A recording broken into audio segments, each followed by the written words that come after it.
नमस्कार दोस्तों, स्वागत है आपका आज के मुख्य समाचार में, जिसमें सबसे पहली और बड़ी खबर में आपको बताएंगे कि बिहार में वोटर लिस्ट रिवीजन को लेकर सुप्रीम कोर्ट पहुंची आरजेडी, याचिका दायर कर दी चुनौती। खबर में आगे जिक्र होगा कि चिराग पासवान ने किया विधानसभा चुनाव लड़ने का ऐलान, बीजेपी जेडीयू की बढ़ेगी मुश्किलें।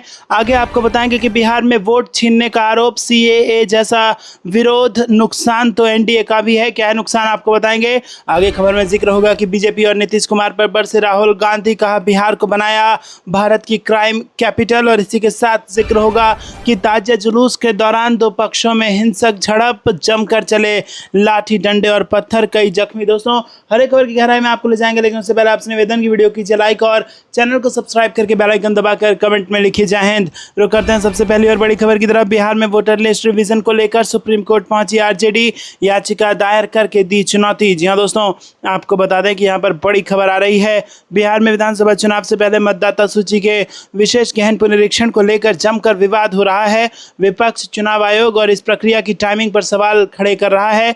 महागठबंधन ने इस मामले को लेकर 9 जुलाई को चक्का जाम का ऐलान भी किया है। हालांकि चुनाव आयोग का कहना है कि ये प्रक्रिया पारदर्शिता के लिए जरूरी है।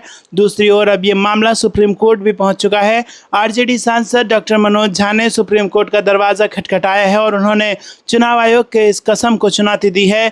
मनोज झा ने चुनाव आयोग के फैसले पर रोक लगाने की सुप्रीम कोर्ट से मांग की है और इससे पहले एसोसिएशन फॉर डेमोक्रेटिक रिफॉर्म्स यानी कि एडीआर और टीएमसी सांसद महुआ मोइत्रा भी चुनाव आयोग के इस फैसले की सुप्रीम कोर्ट में चुनौती दे चुकी हैं। रुक करते हैं अगली ब्रेकिंग न्यूज की तरफ। चिराग पासवान ने किया विधानसभा चुनाव लड़ने का ऐलान, बीजेपी जेडीयू की बढ़ेंगी मुश्किलें। जी हां दोस्तों, यहां पर केंद्रीय मंत्री चिराग पासवान ने रविवार को कहा कि वो बिहार के हित में आगामी विधानसभा चुनाव लड़ना चाहते हैं। उन्होंने कहा कि उनके विरोधी उनके रास्ते में रोड़ा अटकाने की कोशिश कर रहे हैं।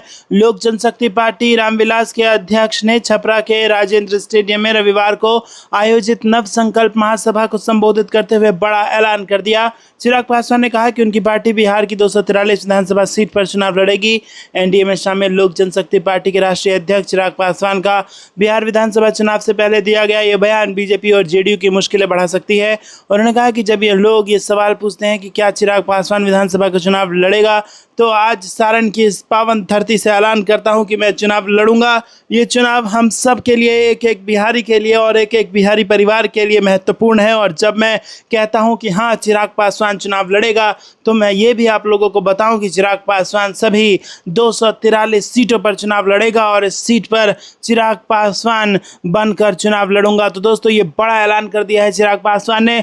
बिहार की राजधानी पटना में व्यवसायी गोपाल खेमका की हत्या के मामले पर चिराग पासवान ने चिंता जताई और कहा कि ऐसी घटनाएं उस सरकार में हो रही हैं जिसकी पहचान सुशासन की है। मैं भी उस सरकार का समर्थन कर रहा हूं। यह वाकई चिंता का विषय है। मैं इस सवाल से भागने की कोशिश नहीं करूंगा, ना ही हमारी सरकार को ऐसा करने की कोशिश करनी चाहिए। अगर इतनी बड़ी घटना शहरी इलाकों में खुलेआम होती है, अगर इतने पॉश इलाके में होती है, तो ये बहुत गंभीर मामला है।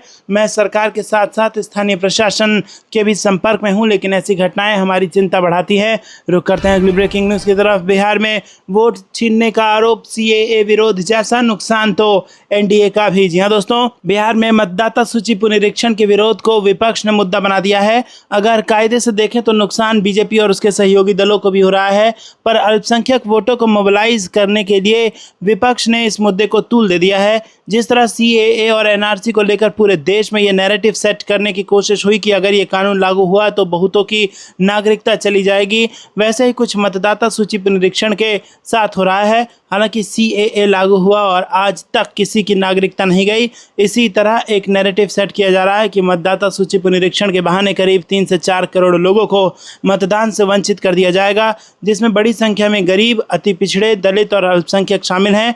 बिहार के वयोवृद्ध पत्रकार सुरेंद्र किशोर लिखते हैं कि अगर शाहीन बाग में मुसलमानों को बरगलाने नेताओं के खिलाफ मुकदमा दर्ज कर उन्हें सजा दिलाई गई होती तो एक बार फिर इस तरह का दुष्प्रचार नहीं किया जाता। बता दें कि सीएए लागू होने के बाद मुसलमानों की नागरिकता खतरे में पड़ जाएगी के डर दिखाकर दंगे भड़काए गए, जिसके चलते करीब 69 लोगों की जान चली गई थी। रुक करते हैं अगली ब्रेकिंग न्यूज की तरफ। बिहार को बनाया भारत की क्राइम कैपिटल, बीजेपी और नीतीश कुमार पर बरसे राहुल गांधी। जी हां दोस्तों, बिहार की राजधानी पटना में व्यवसायी गोपाल खेमका की निर्मम हत्या ने पूरे शहर में सनसनी फैला दी है।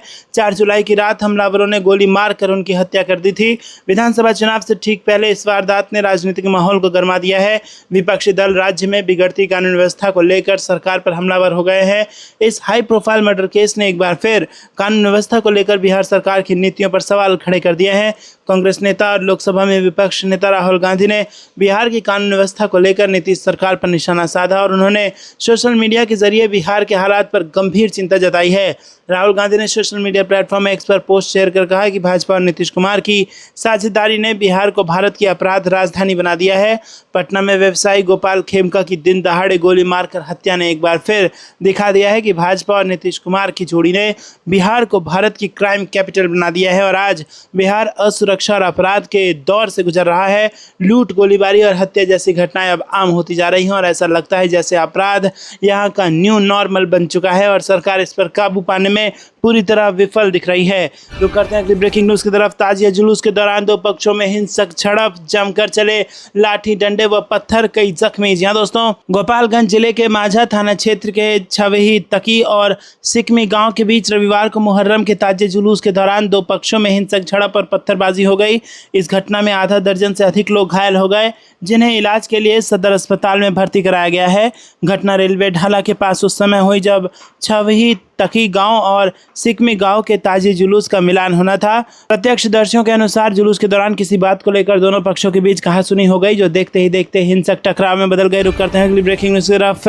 हिंदी की अनिवार्यता के खिलाफ मुंबई में प्रदर्शन, राज और उद्धव ठाकरे दे सकते हैं समर्थन। जी हां दोस्तों, महाराष्ट्र सरकार की त्रिभाषा नीति के खिलाफ राज्यव्यापी विरोध प्रदर्शन अब और तेज हो गया है। 7 जुलाई को मुंबई के आजाद मैदान में शैलेय शिक्षण अभ्यास समिति के नेतृत्व में एक बड़ा आंदोलन होने जा रहा है और इस आंदोलन को राज ठाकरे की महाराष्ट्र नवनिर्माण सेना और उद्धव ठाकरे की शिवसेना का भी समर्थन मिल सकता है। सरकार द्वारा त्रिभाषा फार्मूला लागू करने के लिए गठित प्रोफेसर नरेंद्र यादव समिति के गठन को लेकर विरोध लगातार बढ़ता जा रहा है और समिति के सदस्य और शिक्षाविद दीपक पवार ने कहा कि 7 जुलाई को सुबह से आजाद मैदान में राज्य भर के लोग सरकार के निर्णय के खिलाफ एकत्रित होंगे। उन्होंने स्पष्ट किया कि सरकार ने भले ही 2 कदम पीछे हटकर त्रिभाषा नीति के पुराने आदेश रद्द किए हों, लेकिन नरेंद्र यादव समिति का गठन करके वो 4 कदम आगे बढ़ने की तैयारी कर रही है। ये अस्वीकार्य है। रुक करते हैं अगली ब्रेकिंग न्यूज तरफ। आप बौखला गए हैं मिस्टर फडणवीस, उद्धव ठाकरे के भाषण को सीएम ने बताया रुदाली तो संजय राउत ने किया पलटवार। जी हां दोस्तों, महाराष्ट्र में राजनीतिक हलचल तेज हो चुकी है। दरअसल शिवसेना के प्रमुख उद्धव ठाकरे और महाराष्ट्र नवनिर्माण सेना के अध्यक्ष राज ठाकरे के बीच हालिया मुलाकात ने महाराष्ट्र की राजनीति में हलचल मचा दी है। दोनों नेताओं ने 20 वर्षों के बाद एक मंच पर एकत्र हुए और ठाकरे बंधु की इस मुलाकात पर राजनीतिक टिप्पणी भी खूब हो रही है। रुक करते हैं अगली ब्रेकिंग न्यूज की तरफ। धीरेन्द्र शास्त्री के भगवाए हिंद वाले बयान पर भड़के उदित राज, बोले सुधर जाओ। जी हां दोस्तों, आपको बता दें कि बागेश्वर धाम के पीठाधीश्वर पंडित धीरेन्द्र कृष्ण शास्त्री पर कांग्रेस नेता उदित राज भड़क गए और अपने सोशल मीडिया पोस्ट में उदित राज ने धीरेन्द्र शास्त्री के हिंदू राष्ट्र वाले बयान पर पलटवार करते हुए कहा कि बीजेपी को जिताने के लिए पाखंड करना छोड़ दो। दरअसल रविवार को पटना के गांधी मैदान में धीरेन्द्र शास्त्री ने कहा कि कुछ ताकतें गजवाए हिंद बनाना चाहती हैं, लेकिन हमारा एक ही सपना है कि भगवाए हिंद होना चाहिए। धीरेन्द्र शास्त्री के इस बयान पर निशाना साधते हुए अपने एक्स पोस्ट में उदित राज ने कहा कि धीरेन्द्र कृष्ण शास्त्री उर्फ बाबा बागेश्वर ब्राह्मण जाति में पैदा हुए हैं। समाज को हजारों जातियों में बांटकर इन्होंने ही बंटवाए हिंद बनाया और अब भगवाए हिंद की बात कर रहे हैं। कैसे खुद को तो सबसे ऊंची जाति बना ली और को नीच अछूत लाखों लोग इनके कथा में जमा होते हैं और क्यों नहीं उन्हें हिंदू बनाते। दोस्तों, आपको बता दें कि इसके आगे उन्होंने लिखा कि धूर्तता करने से काम नहीं चलेगा। अगर सबको हिंदू बनाना चाहते हो तो 5-10 लाख लोगों को जमा करो और वहीं पर अंतर जातीय शादी कराने का अभियान शुरू करो। बंटवाए हिंद के कारण ही गजवाए हिंद का जन्म हुआ। कदम कदम पर दलित पिछड़ों के साथ भेदभाव किया। मुसलमान या ईसाई करते हैं, सुधर जाओ। बीजेपी को जिताने के लिए पाखंड छोड़ दो, वरना तुम लोगों के कारण गजवाए हिंद हो जाएगा। पटना में धीरेन्द्र शास्त्री ने कहा कि हम किसी धर्म के विरोधी नहीं हैं। मौजूदा समय में कहीं क्षेत्रवाद तो कहीं जातिवाद की लड़ाई चल रही है।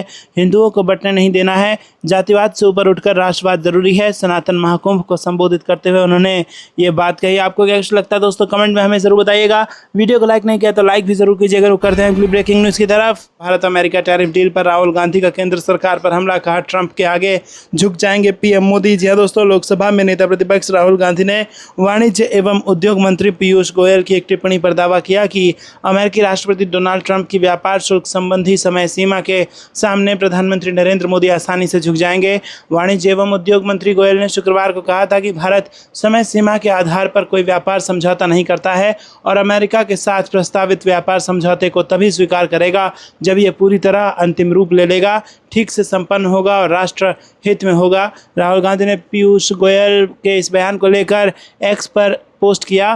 पीयूष गोयल जितना चाहे अपनी छाती पीट सकते हैं, मेरे शब्द पर गौर करें। ट्रंप की शुल्क संबंधी समय सीमा के सामने मोदी आसानी से झुक जाएंगे। अमेरिकी राष्ट्रपति ट्रंप ने भारत से आयात होने वाले उत्पादों पर 2 अप्रैल को 26% का अतिरिक्त जवाबी शुल्क लगा दिया था। हालांकि कुछ दिन बाद ही इसे 90 दिनों के लिए यानी 9 जुलाई तक टाल दिया गया था। रुक करते हैं अगली ब्रेकिंग न्यूज़ तरफ। कांवड़ यात्रा नेम प्लेट विवाद पहुंचा सुप्रीम कोर्ट, हिंदू संगठनों की मनमानी गतिविधियों पर रोक लगाने की गुहार। जी दोस्तों, कांवड़ यात्रा नेम प्लेट विवाद का मामला एक बार फिर सुप्रीम कोर्ट पहुंच गया है। पिछले साल सर्वोच्च अदालत ने इस मामले में यूपी सरकार के आदेश पर रोक लगा दी थी, जबकि इस साल यूपी सरकार की बजाय हिंदू संगठनों के द्वारा यात्रा के रास्ते में आने वाली दुकान, ढाबा व रेडी पटरी मालिकों की पहचान को लेकर मनमानी गतिविधियां की जा रही हैं। इसके खिलाफ सर्वोच्च अदालत में आवेदन दायर हुआ है और ऐसी सभी गतिविधियों पर रोक लगाने का निर्देश यूपी, उत्तराखंड, दिल्ली और मध्य प्रदेश को जारी करने की मांग की गई है। वकील नरेंद्र मिश्रा के माध्यम से मोहम्मद अहमद की ओर से दायर आवेदन में सुप्रीम कोर्ट से मांग की गई है कि यूपी, उत्तराखंड, दिल्ली और मध्य प्रदेश में इस तरह की सभी गतिविधियों पर तत्काल रोक लगाई जाए। रुक करते हैं अगली ब्रेकिंग न्यूज़ की तरफ। बिहार में अपराधी बेकाबू, सीएम बेहोश और थके हुए अधिकारी चला रहे सरकार, तेजस्वी यादव का बयान। जी दोस्तों, बिहार की राजधानी पटना में व्यवसायी गोपाल खेमका की हत्या का मामला तूल पकड़ता जा रहा है। शनिवार को आरजेडी नेता तेजस्वी यादव ने मृतक खेमका के परिवार से मुलाकात की और उन्हें सांत्वना दी। मुलाकात के बाद तेजस्वी यादव ने बिहार की एनडीए सरकार पर जमकर निशाना साधा और उन्होंने कहा कि बिहार में अपराधी बेकाबू हो गए हैं, सीएम अचेत और थके हुए हैं और अधिकारी सरकार चला रहे हैं। बिहार विधानसभा में नेता प्रतिपक्ष तेजस्वी यादव ने उद्योगपति गोपाल खेमका की हत्या पर मुख्यमंत्री नीतीश कुमार को आड़े हाथों लिया है। उन्होंने कहा कि मुख्यमंत्री अचेत अवस्था में हैं और बिहार में अपराधी बेकाबू हो चुके हैं। तेजस्वी यादव ने कहा कि आए दिन बिहार में व्यापारियों की सरेआम हत्या की जा रही है। अपराधियों की वजह से बिहार में लोगों में दहशत का माहौल है और वो पलायन करने पर मजबूर है। रुक करते हैं अगली ब्रेकिंग न्यूज़ तरफ। लालू यादव 13वीं बार बने आरजेडी के राष्ट्रीय अध्यक्ष, बताया कि इस आधार पर मिलेगा प्रत्याशियों को टिकट। जी दोस्तों, आपको बता दें कि लालू प्रसाद यादव लगातार 13वें कार्यकाल के लिए निर्विरोध राजद के राष्ट्रीय अध्यक्ष निर्वाचित हो गए हैं और कोई प्रतिद्वंदी नहीं होने के कारण 24 जून को नामांकन वापसी के दिन ही उनका निर्वाचन हो गया था। शनिवार को राष्ट्रीय परिषद ने उस पर अंतिम मुहर लगा दी और संयोग से वह पार्टी की स्थापना दिवस भी रहा। वर्ष 1997 में 5 जुलाई को ही राजद की स्थापना हुई थी। रुक करते हैं अगली ब्रेकिंग न्यूज़ की तरफ। 9 जुलाई को सभी प्रखंडों में कांग्रेस करेगी चुनाव आयोग के खिलाफ प्रदर्शन। जी हाँ दोस्तों, आपको बता दें कि प्रखंड मुख्यालय स्थित विवाह भवन में शनिवार को कांग्रेस पार्टी की जनसंवाद कार्यक्रम आयोजित की गई। आयोजित जनसंवाद कार्यक्रम की अध्यक्षता कांग्रेस प्रखंड अध्यक्ष प्रशांत कुमार यादव ने की। इस मंच संचालन की जिम्मेदारी वरिष्ठ कांग्रेस नेता दिलीप कुमार झा ने निभाई और जन संवाद कार्यक्रम को संबोधित करते हुए कार्यक्रम के मुख्य अतिथि एआईसीसी के राष्ट्रीय सचिव व बिहार प्रभारी मोहम्मद शहनवाज आलम ने बताया कि सीमांचल जो काफ़ी पिछड़ा क्षेत्र में शुमार है, इसकी तरफ किसी ने ध्यान नहीं दिया। किसानों की हालत दिन प्रतिदिन गिरती जा रही है और किसी भी तरह का उद्योग व्यवसाय की स्थापना नहीं हो सकी। भ्रष्टाचार चरम पर है। रुक करते हैं अगली ब्रेकिंग न्यूज़ तरफ। सेकेंड टर्म के लिए काम करने में लग जाएं, सीएम रेवंत रेड्डी ने पार्टी कार्यकर्ताओं से किया आह्वान। तेलंगाना के मुख्यमंत्री रेवंत रेड्डी ने सोमवार को कांग्रेस नेताओं और पार्टी कार्यकर्ताओं से 2029 के विधानसभा चुनावों में लगातार दूसरा कार्यकाल हासिल करने के लिए प्रयास तेज करने का आह्वान किया और गांधी भवन में तेलंगाना प्रदेश कांग्रेस कमेटी की विस्तारित कार्यकारिणी की बैठक में बोलते हुए रेड्डी ने विश्वास व्यक्त किया कि कांग्रेस अगले 10 वर्षों तक राज्य पर शासन करती रहेगी। रुक करते हैं अगली ब्रेकिंग न्यूज़ की तरफ। मराठी अस्मिता से लेकर सीएम फडणवीस तक ठाकरे बंधुओं ने जमकर चलाए सियासी तीर। जी हाँ दोस्तों, महाराष्ट्र की राजनीति में बीते कई हफ्तों से ठाकरे बंधुओं के साथ आने की बातचीत तेज हो रही थी। ऐसे में शनिवार को मराठी विजय दिवस रैली में दोनों भाइयों ने करीब 20 साल बाद एक साथ मंच साझा कर सारे सवालों का जवाब दे दिया।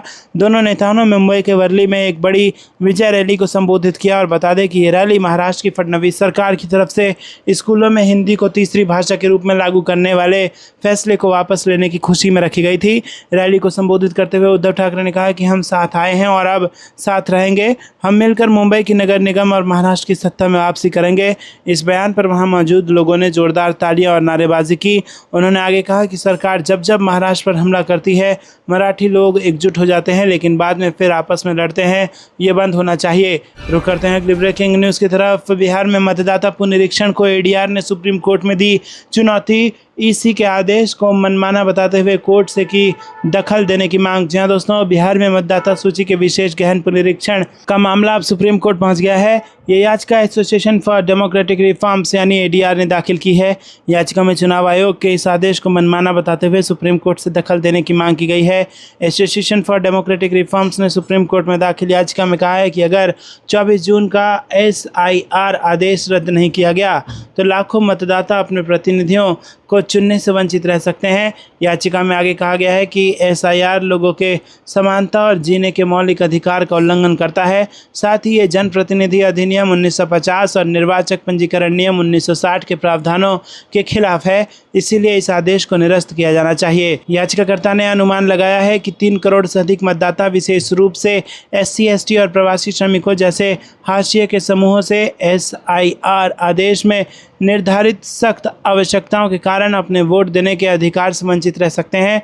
बिहार विधानसभा चुनाव से पहले चुनाव आयोग ने विशेष प्रक्रिया शुरू की है जिसे संक्षेप में SIR कहा जा रहा है। दरअसल स्वतंत्र और निष्पक्ष चुनाव के लिए किसी भी चुनाव से पहले मतदाता सूची को अपडेट किया जाता है, जो एक सामान्य प्रक्रिया है। लेकिन चुनाव आयोग ने इस बार 1 जुलाई से मतदाता सूची की विशेष गहन समीक्षा शुरू कर दी है और इसे लेकर विपक्ष लगातार सवाल उठा रहा है। चुनाव आयोग ने दलील दी थी कि बिहार में मतदाता सूची की गंभीर समीक्षा की ऐसी आखिरी प्रक्रिया साल 2003 में हुई थी और इसी के साथ उसके बाद ये प्रक्रिया फिर से नहीं हो पाई। इसीलिए ये मुहिम ज़रूरी है और इस समीक्षा के लिए चुनाव आयोग ने मतदाताओं के लिए एक फॉर्म तैयार किया है। रुक करते हैं अगली ब्रेकिंग न्यूज़ की तरफ। मध्य प्रदेश कांग्रेस ने बीजेपी सरकार को दी चेतावनी।